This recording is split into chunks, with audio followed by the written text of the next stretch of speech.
Hello, everybody, and welcome to the AFC South Fan Battle Podcast. I'm your host tonight, Matthew Briggs, and I am joined by my colleagues. We'll start off with our Titans commentator, all the way from Utah in the the NSA lockdown, Mr. Agent Ha. What's up? Big night for Zach Wilson's mom. She's got it going on. And still picking up the tears left there in Buffalo, our Texan commentator, Mr. Justin. Oh dear God. Yep. It was a long day. That wasn't rain, that was my tears, guys. That was my tears all through the game. Yep. And then he had quite a while to recuperate from Thursday. For Jacksonville, we have Matthew Grief. So this just in a few minutes ago from Urban Meyer's camp. This is a quote directly to AFC South Fan Battle that he, quote, did not have sex relations with that woman. So. Well, it's funny that it's coming from his camp because I'm pretty sure there was a tent pitched. Nice. Yeah, two of them. No, very well played.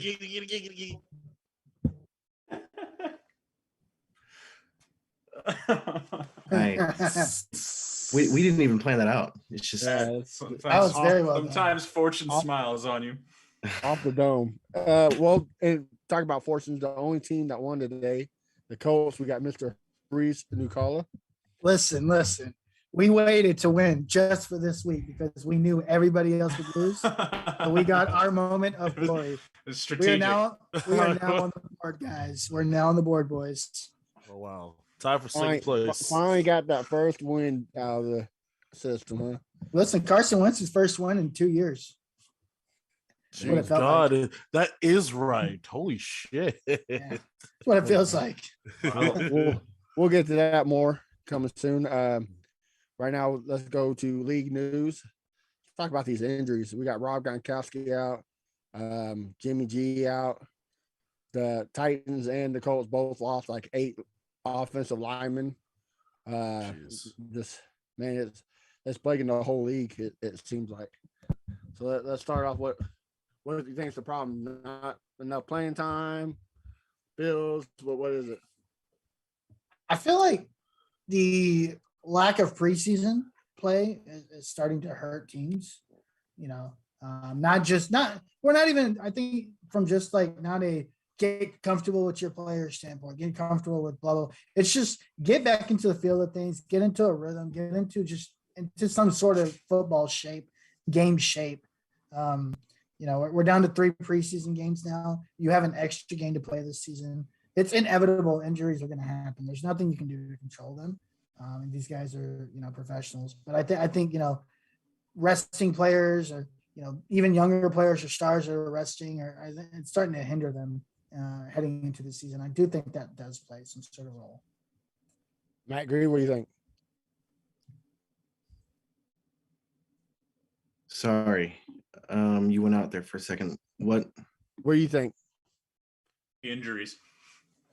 Oh man, it's tough. I just read that DJ Chark is going to be out for the season most likely. So Harish kind of nailed it. I mean, it's a 17-week season. People still trying to navigate and figure that out. And then this was the first full off season for a lot of players, and so trying to navigate that as well. I don't know. It's tough though. Well, and also a lot of teams couldn't. A lot of players they did get to work out, but not football workout, if that makes sense. They weren't allowed to because of COVID. Rule. I think that plays a big factor. They weren't out there tackling. They were conditioning. Yeah. Honestly, I was thinking about that too. Yeah, I think it's also. Yeah, I think it's people's bodies aren't used to the tradition of the COVID off season to a regular off season again. You know what I'm saying? Like last off season, it was all virtual. Literally, no training camp, no nothing.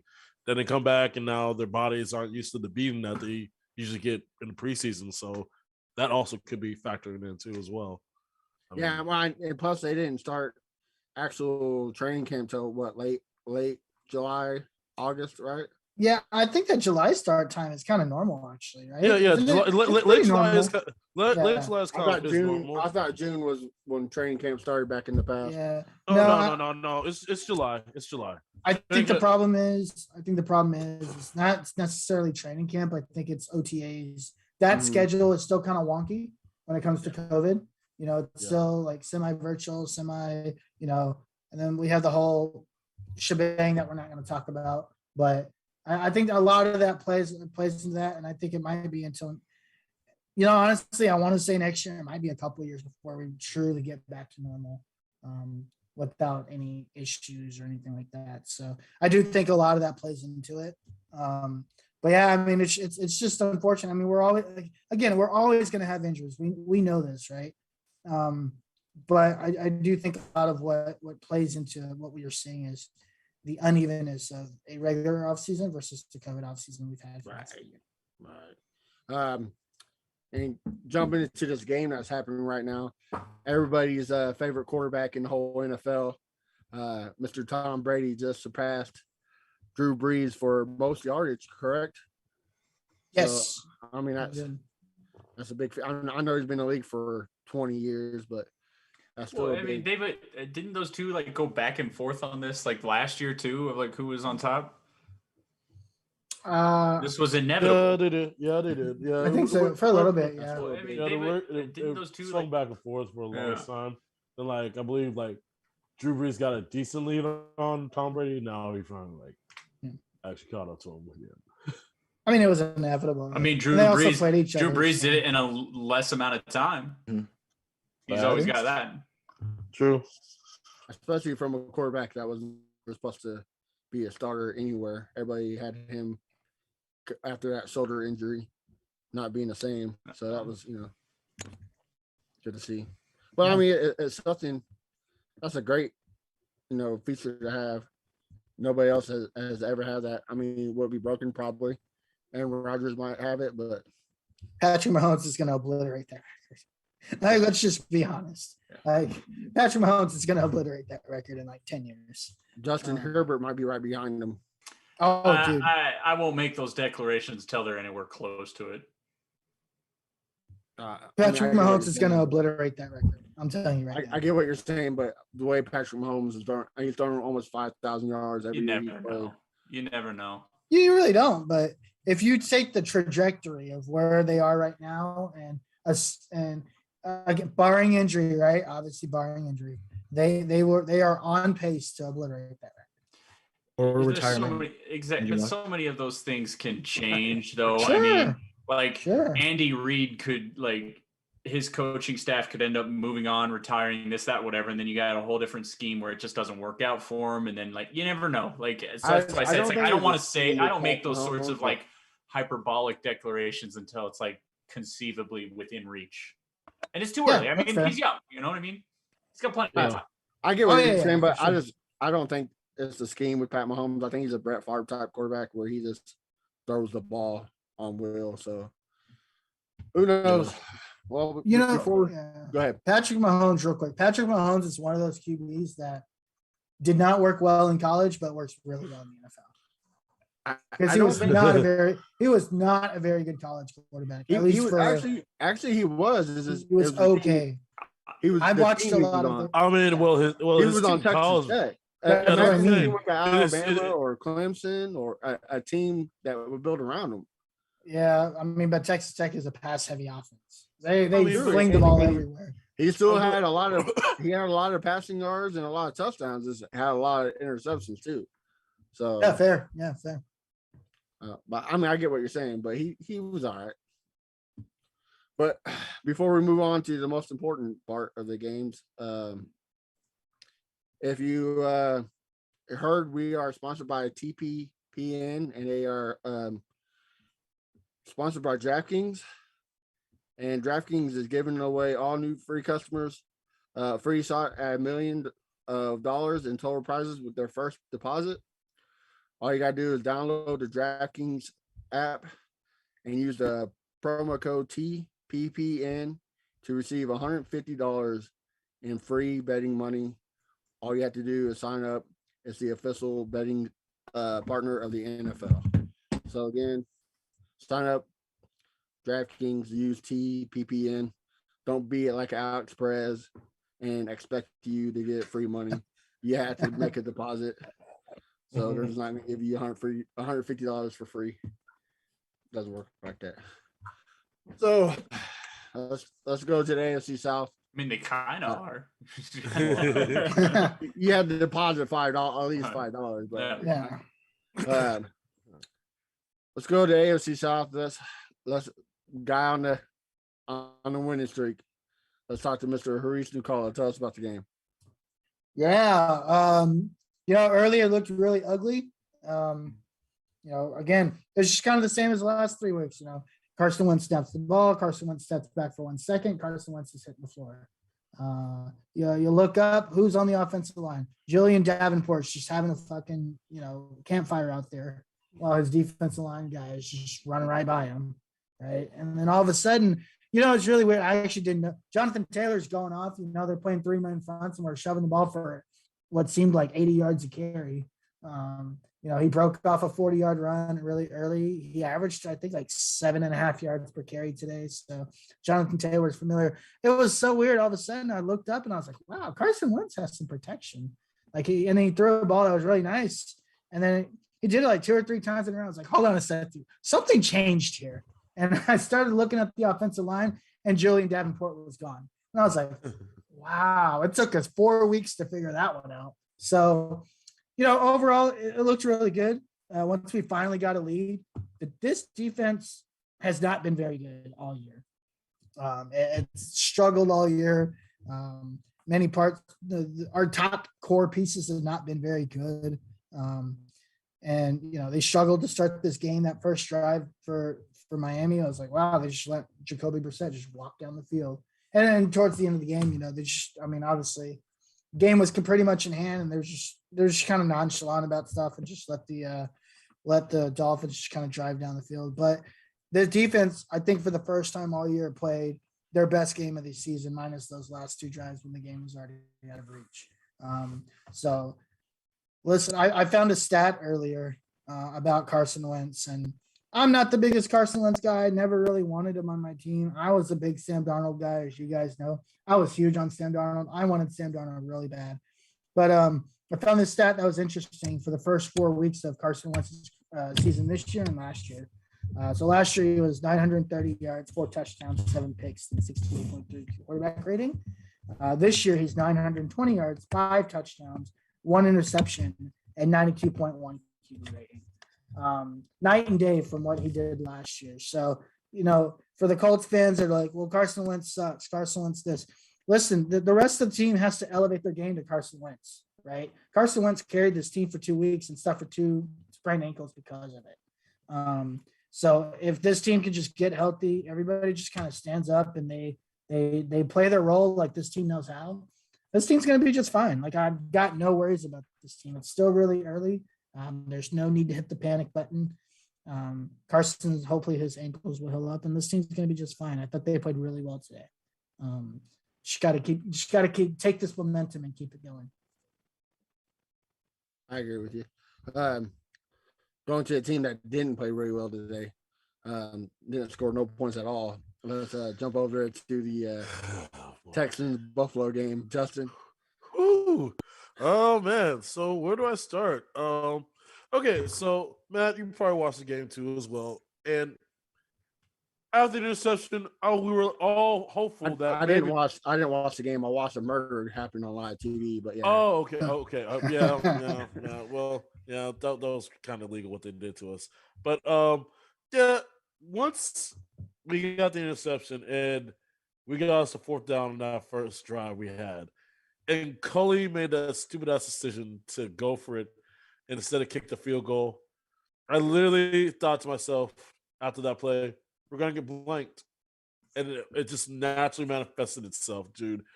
It was literally everything I expected in this game to happen, but so much worse. It really was, man. It's just the poor kid Davis Mills looked like a 3rd-round pick rookie that was not ready for the NFL yet.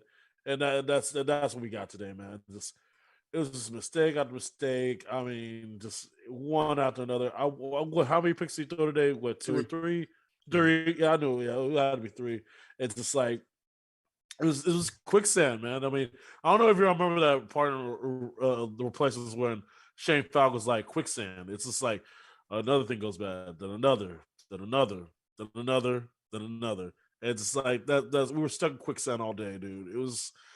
I mean, I'm gonna try to do my best impression of Sam staying biased, but I do gotta say this wasn't all Justin Mills' fault. Play calling was terrible, oh god, and yes. and it's a top 3 defense and bad rain weather, and Yep. no rookie was going to survive that. No, it was just the environment and just how crazy those Buffalo fans are, man. Like it's just That's not a they tough place to win that. no, it really is, dude. Because those fans are crazy. Just and they were on his ass from the get go, dude.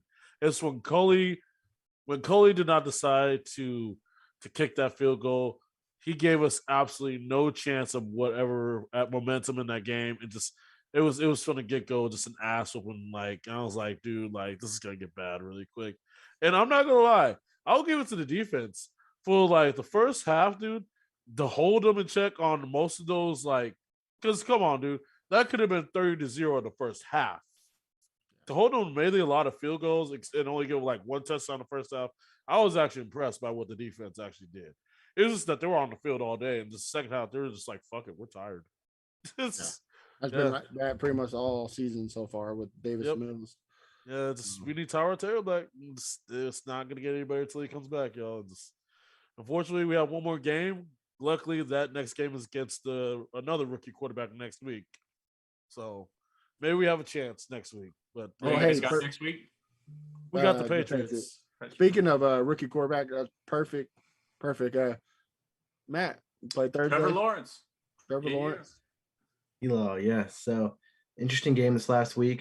First overall versus first overall. Obviously, we got the bad end of the stick, and I certainly don't believe any victory unless you actually get the actual dub.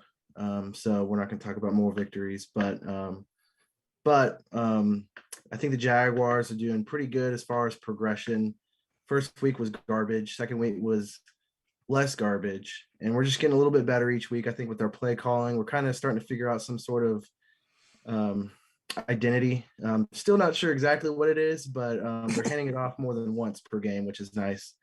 I think that's been, our best player is James Robinson through and through. So I know that they wanted to get T-Law his throws in, but you got to play through your best player, and right now that's James Robinson. So they've been doing better at that. So that's helped out T-Law's game, and I wanted to ask you a question.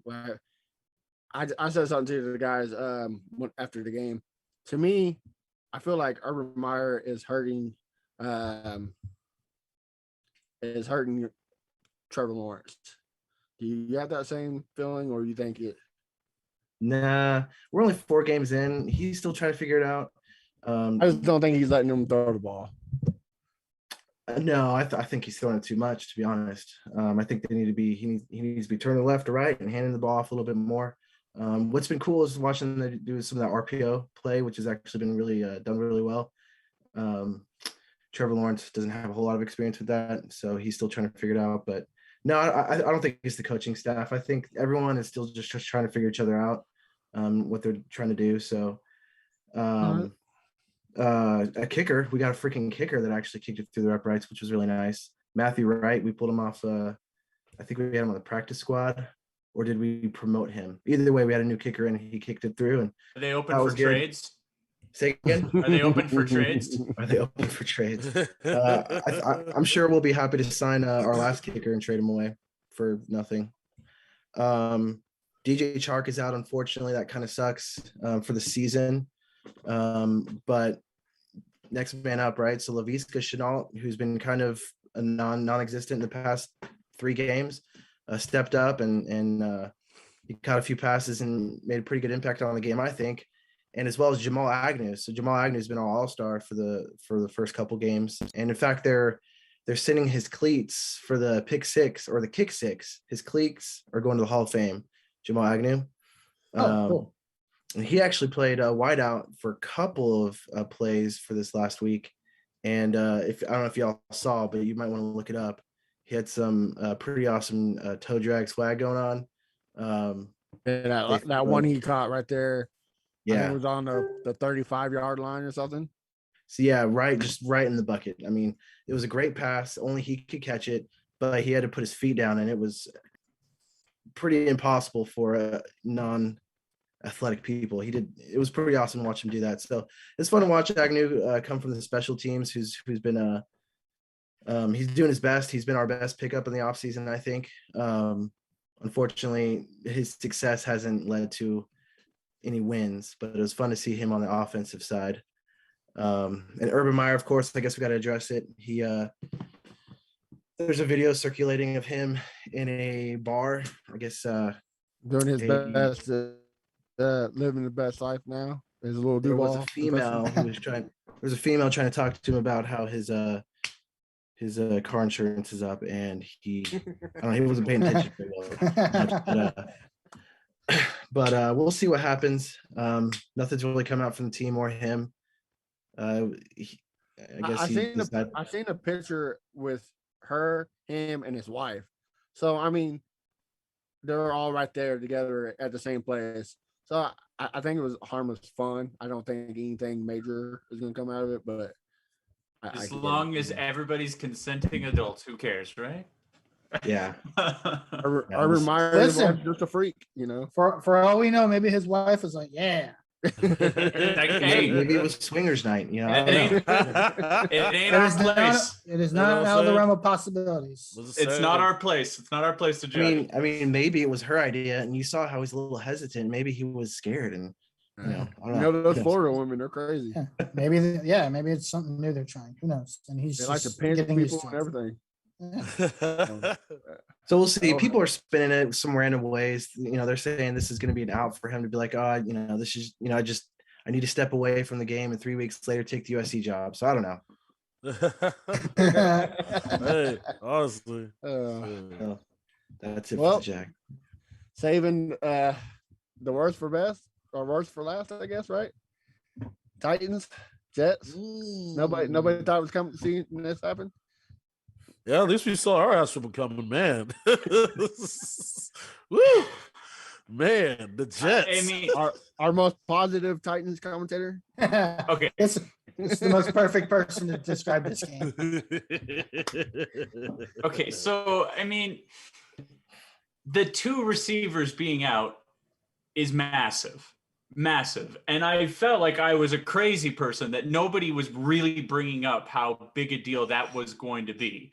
It was always a side note. And I was like, do you have any idea how more difficult it's going to be to get big a deal that was going to be? This defense, this Jets defense is not terrible. They're pretty decent. Would you guys agree with that? Like how they're obviously like it's going to be the Jets defense. That's Jets. Oh no, this defense is not terrible. That's a good young defense. Would you guys when you don't have a receiver that can get open, the Jets any type of coverage. Oh no, it's going to make things difficult. The Titans' offensive game plan for this season is. You remember that old adage that like the best offense is good defense. Theirs is the reverse. They want to have their best defense is a good offense. They want time of possession. That has been their MO. It's clear from day one. And they are accomplishing that. However, in this game, early on, when they get into the red zone, and you don't have a receiver who can get open, Derrick Henry's not going to be that effective. It's not going to happen. And we were getting field goals. We go up 9-0, and I said, this could be a problem because our defense is better than it was last year. But it's not. Zach Wilson and we were getting that type of quarterback like Kyler Murray, like Russell Wilson, these mobile quarterbacks, because Lamar Jackson, these guys always. Well, that's the problem. If we're not getting touchdowns in the red zone, you're going to let this offense hang around enough, and it could be a backbreaker. And the momentum swung to a point. I mean, we were lucky enough to get in overtime with how terrible these receivers were today, and. Man. That was the problem, was that it's these two, like AJ Brown and Julio Jones being out is huge for this team. I was kind of worried about losing one, but losing them both is a really, really big problem. And it's really bad, especially given that this week and next week are supposed to be our easy wins before we head into the gauntlet of the 5 games after that, which are going to be a real monster. Right. So plus, having Bud Dupree and being out, and then that didn't help. And then I have to say that and the offensive line struggles that we've been having this year, particularly on the edge, they've just been having this miscue. Ryan Tannehill is getting knocked around. Did he get sacked? I'm sorry. Did he not 7 times? 7 times. Yes. He got yes. Here's the thing. I know you guys hate Ryan Tannehill, but this guy is tough. This guy is getting beat up, and he is still flinging the ball and making passes where he can. It is really difficult. I am really, really worried about his. I'm really worried about his longevity. You guys are worried about Derrick Henry getting all these touches. I'm worried about Ryan Tannehill getting knocked around all the time. Wait, is he playing on 2 sprains? Right. Yeah. Guess what? Your quarterback was playing on 2 sprains, and we still couldn't touch him. Yeah. Wrong. That's the thing. Couldn't touch him. Yeah. But that's not what I saw.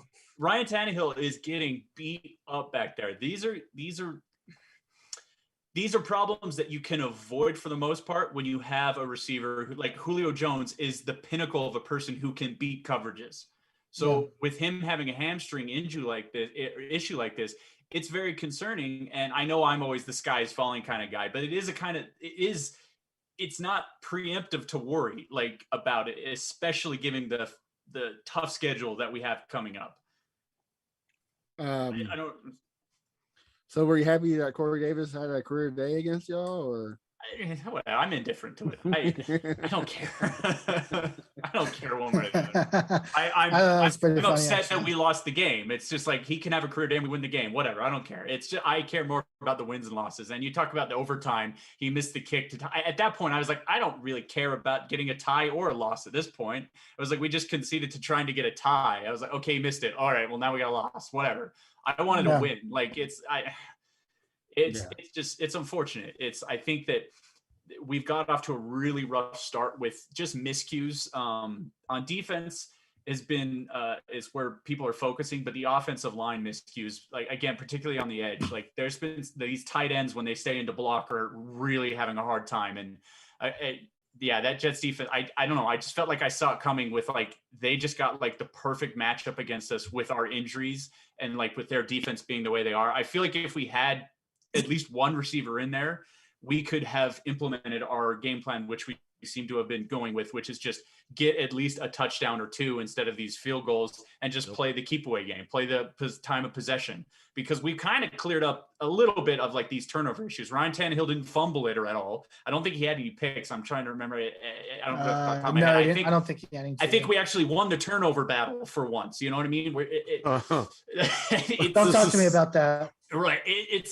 Don't talk to me about that. Yeah, it's just that's the problem with it. What I feared is what came to fruition. And I didn't want to get too crazy because again, I know how I am. I'm just that we're gonna lose every game. I over exaggerate this sort of things. But my worst fears came to fruition, and I felt I was crazy because I was the only one seeing it and nobody was saying it. So I said, oh, maybe it's me. I don't know. But then it happened. So it just feels worse somehow.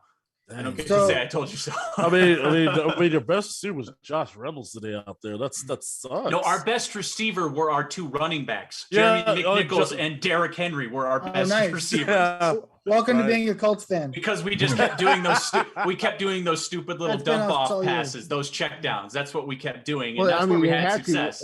That's what you had to. Like I said, it just gets so hard to score a touchdown in the red zone when you don't have a receiver, and Tannehill has virtually no time because the pass rush is coming and your receiver needs at least 8 seconds to get open. It's a disaster. No wonder you get sacked 7 times.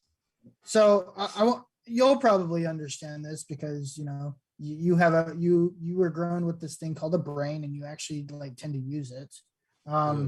So as a Colts fan, we always talk about depth and how important, we have some skill positions and, we have certain positions that we rely on. And when they go down, we struggle, right? I think the Titans finally saw that this year. You have depth at the wide receiver position, but when players get injured and key players get injured, depth goes away.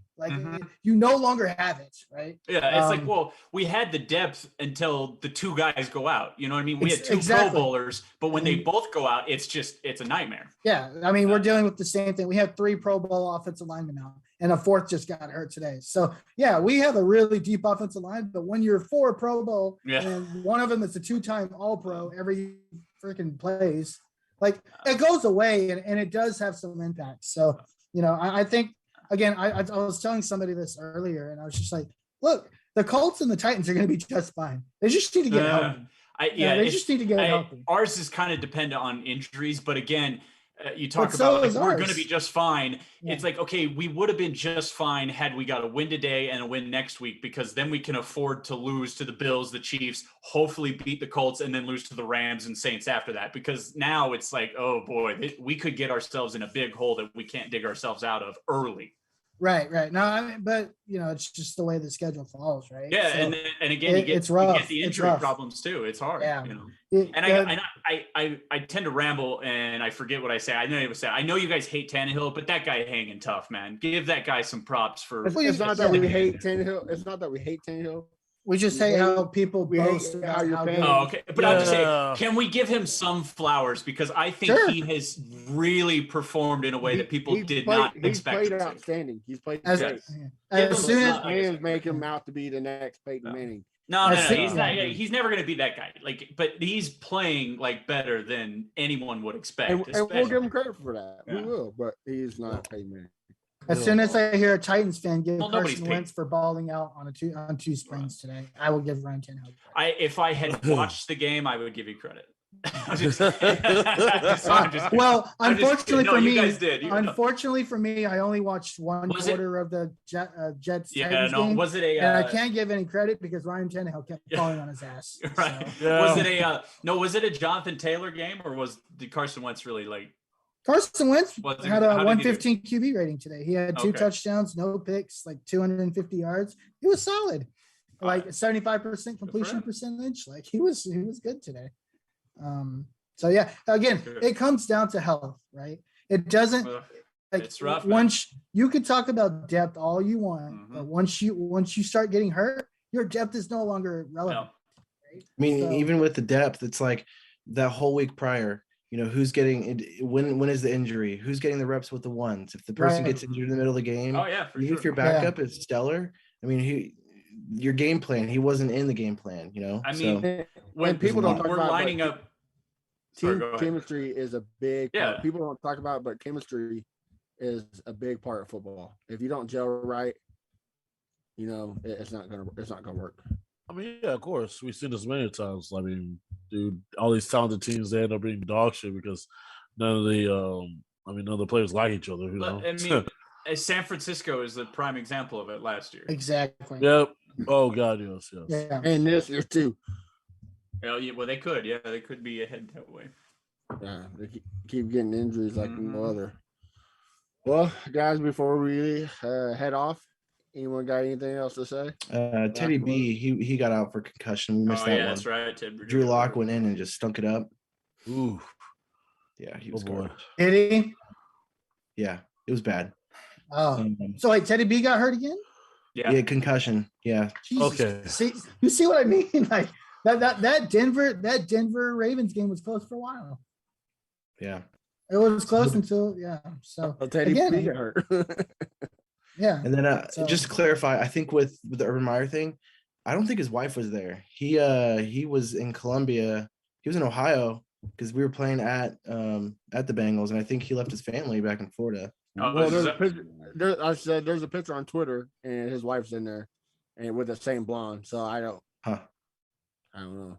They're maybe that's not his wife, and he's swinging with another woman. I don't know, but yeah, maybe it's a traveling nanny, but they forgot the kid. She was looking after something. Got some massage the heart, so don't have another heart attack. All right, be on standby. Well, before we head out, where can you find everybody? Matt, where can we find you at? I'm at Matthew G Sports on Twitter. Haris, what about you? I am at the Uncle Gandhi on Twitter and everything else in life. Mr. Agent Hall, you don't have one? Yep. You don't like you I'm don't at like the to follow NSA. yourself? And what about you, Justin? Oh, sure. You can find me on Facebook as Justin JP Palmer. You can also find me at Porch Talk Sports on YouTube as well. Awesome. And you can find us at AFC South Fan Battle Podcast everywhere. AFCSFB on Twitter. Again, we are on the Pigskin Podcast Network, and DraftKings is giving $150 free with your first deposit if you enter TPPN. So until next time, everybody have a good night. So Real quick, one more thing before we leave. Just because it's Sunday before the week of the game, it is at 9:11 p.m. and OU still sucks.